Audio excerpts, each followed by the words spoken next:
But I think कि यहाँ पे फिटनेस से पहले वसीम भाई जो भी हमने मिस्टेक्स किए जो सबसे बड़ी मुझे चीज़ नज़र आई है कि mentally got to be very strong. यहाँ अगर हम इस मैच की देखें, बैटिंग की या बॉलिंग की बात करें, कोई प्लान ज़्यादा चेंज करने वाले नहीं थे। डिसिप्लिन, सिंपल डिसिप्लिन से, क्योंकि पिच ऐसी थी, बैटिंग में भी बॉलिंग में सिंपल डिसिप्लिन अगर आप राइड करते तो आप विनिंग साइड पे। पाकिस्तान बहुत बुरी तरह फैंटी खाते हुए हार गया। मैंने अभी ट्वीट किया था, you can define a word clueless now, so this is what is happening with Pakistan team, they are clueless. और पाकिस्तान को अपनी कैपेसिटी का पता चल गया होगा कि T20 में where do they stand now. और as a management, as a talent pool, as a cricketer, आपको अपनी कैपेसिटी का पता चला होगा, तो आपको आइडिया होता है कि आप कहाँ पे स्टैंड करते हो as a team, as a management, और आपकी as a vision, as a coach, as a coaching manual, as a cricketing staff आप कहाँ खड़े हैं। तो why I am when I am making this video, I am deeply hurt and saddened because I could see कि way Pakistan is heading towards.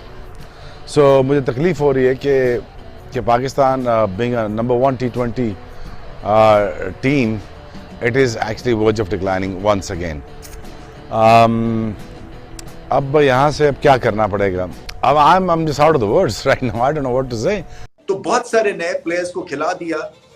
मुझे तो यही समझ आई कि जी शायद आप टैलेंट के पूल को इंक्रीज करना चाह रहे हैं, मगर देखिए जब तक जीत नहीं मिलेगी ना, नए प्लेयर्स को खिलाने के साथ उनको कॉन्फिडेंस नहीं मिलेगा जीत के साथ, तब तक बात नहीं बनती है।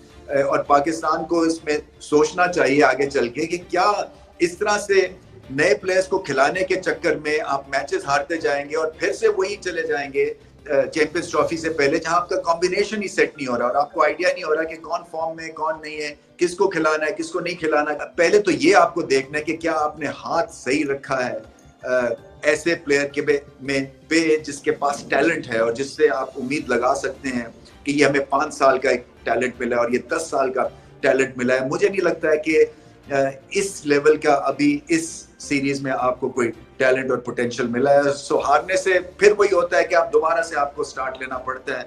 और ये सीजन पाकिस्तान का काफी पावरफुल है क्योंकि चैंपियंस ट्रॉफी जो है उसमें कल्मिनेट होगा। पॉइंट कहने का यही है कि इस सीरीज के बाद जो है वो सवाल ज्यादा उठे हैं, नए प्लेयर्स के टैलेंट पे सवाल उठे हैं। और अगर आप एक पूल ऑफ प्लेयर्स बढ़ाना चाह रहे हैं, सो क्या पाकिस्तान ने इस सीरीज के बाद T20 की क्या उनको कॉन्फिडेंस मिला है कि जो पूल ऑफ प्लेयर्स इन्होंने बढ़ाने की कोशिश किया, क्या वो इस पाए के हैं कि टॉप क्वालिटी, क्या हमारे जो पूल है प्लेयर्स का, खासतौर पे नए प्लेयर्स का, वो इम्प्रेस कर सका है हमारे थिंक टैंक को, हमारे कोचेस को, हमारे सिलेक्टर्स को, कि उन पे तकिया किया जाए कि हाँ हमने ढूंढ लिया है वर्ल्ड क्लास आर्टिकल या टैलेंट और आगे चल के इन पे मेहनत हुई तो ये फिर हमें मैचेस जिताएंगे। मेरा ख्याल में ऐसे सवाल आपको नहीं मिले हैं क्योंकि सवाल बहुत सारे खड़े हुए हैं। यार ऐसी लानत भैया क्या कर लो तुम लोग। और जिन लोगों को वो इतनी बड़ी बड़ी रैंक टर्नर पर इंडियन बैटिंग फ्लॉप होती हुई दिखी थी, आज कहा हो तुम लोग, जरा बाहर तो आओ मार्केट में। इतनी सी टर्न हुई और